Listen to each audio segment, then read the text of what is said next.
So I know you, but why don't you introduce yourself? Okay, I'm Mija Falsanis. I'm a Venezuelan artist based in Paris since 2014.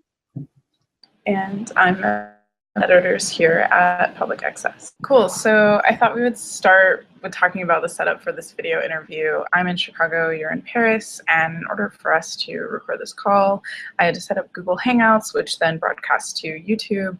And so already our conversation is mediated through these corporations, and I think it speaks volumes to the state of the internet right now. But I think it's something that happened normally when something became mainstream, when something became popular, it's going to be capitalized. And that's what happened right now with the internet. You don't have any more free space.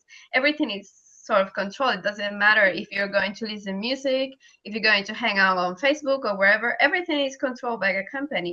Technology have that when something became avant-garde, when something became new, it became something popular, it became to be commercialized and then create an own aesthetic, and then it's nothing.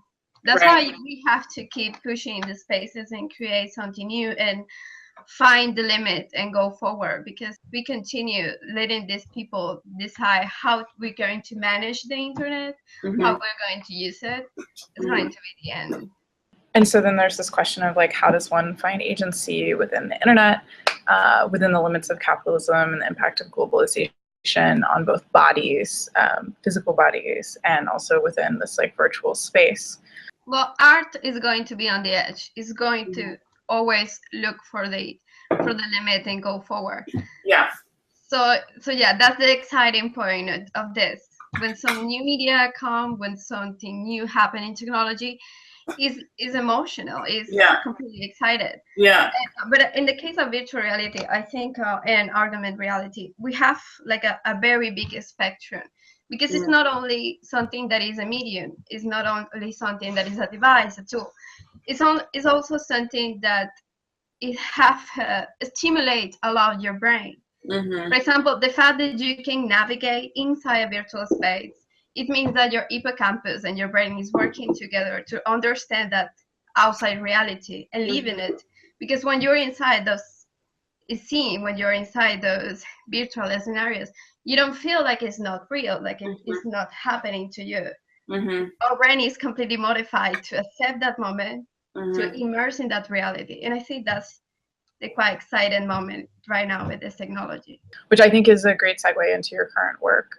Can you talk more about your virtual reality installation, War Room, which is currently installed in the DeModa, which is the Digital Museum of Digital Art, and also about your process of working with them?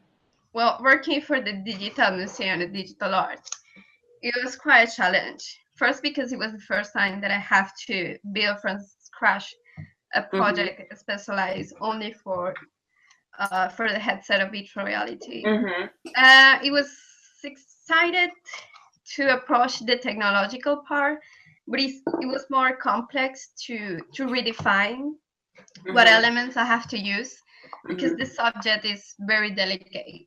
That project, the MoMA Touch, not only my political background, but also the fact that we are domain structures that define what is feminine and what is masculine, and we live in this dialectic of power that have no sense. They repeat it, and they try to make this is the bad guy and this is the good guy, and this dialectic we haven't seen it for so many times in the bourgeoisie, in the monarchy, in the revolution, but it's still happening right now. So with the MoMA, I approached the aesthetic and the problem using the aesthetic of an already made game.